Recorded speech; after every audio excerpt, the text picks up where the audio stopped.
Thank you, Kyle. I am Katie. I am the focus group and testing manager, as Kyle stated for you. I'm going to show you a little bit about what our focus groups found out for us within Factball. So we did a survey analysis and found that the three audiences that we thought we should target for our focus groups would be high school, college, and professionals. Professionals meaning staff professionals in the working force currently already in a job, got out of high school, got out of college already, and in the workforce. So for our high school students, we thought this would be relevant to like high school groups and teams. Because if you think of high school kids, they're usually very involved. They're trying to build that college application. They're on sports, they're in student government, all kinds of extracurriculars. So we thought it'd be a great realm to focus on those groups. For college, we thought kind of the same idea, the student leaders, the on-campus groups, athletes, teams, Greek life, all of those things. For the staff professionals, we thought about applying this in the workplace, because ideally, that's what Factball is meant to do. It is an icebreaker for the professional people out there to make you understand the idea and benefit of getting to know those who work for you and how it can benefit you, as well as the networking opportunities that come with that. Why we chose these groups? Well, we identified these groups of people who already use the concepts of team building within their normal lives, and then we determined which groups in those could benefit the most from Factball. The idea was to determine which age group would be best for Factball, which is why we're ranging from high school, which can be as young as 13 if you're entering as a freshman, all the way for staff professionals, which, so most people retire around 62-ish, so it can go for a while. Our predictions of the staff and as a group was that the high school group would be the most enthused with Factball. We thought that they would be the ones who would benefit the most from this game and could apply it to their everyday lives. Part of the reason we thought that high schoolers would benefit the most is that they have the longest time to use the benefits and reap the things that they sow from this game. However, if you look at our statistics, on a scale of 6, high school groups did not show as much level of benefit. If you look on the third column over, it says level of benefit. And the student government column shows the highest level, but the athletes and the other student leaders on campus of high school groups did not show as much benefit from this game as we anticipated. However, there was still a pretty high level of interest and participation. One of the reasons we think the athletic interest was lower was simply because the athletes already know each other. They have practices, they go to captain council meetings, they have tournaments across the country. They already know everybody in their group, so it's not necessarily something that they are going to benefit a lot from.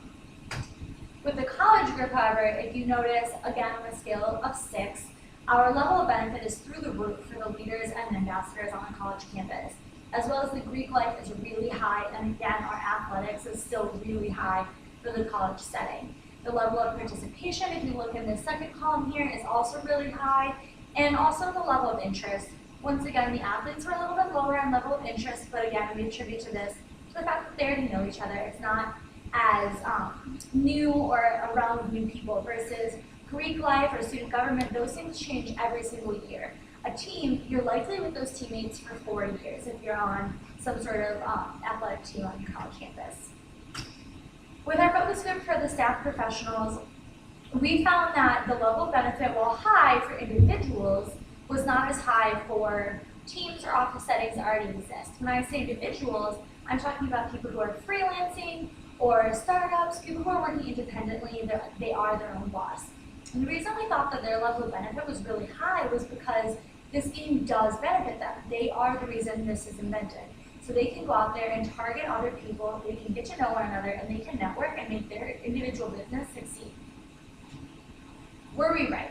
So high school groups, like we said, they're already social, they already know each other, and they were not as super interested in Factball as we anticipated them being.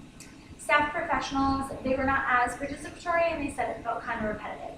They go to conferences every year, they do these things all the time. Team building activities is something that happens in coworker settings always.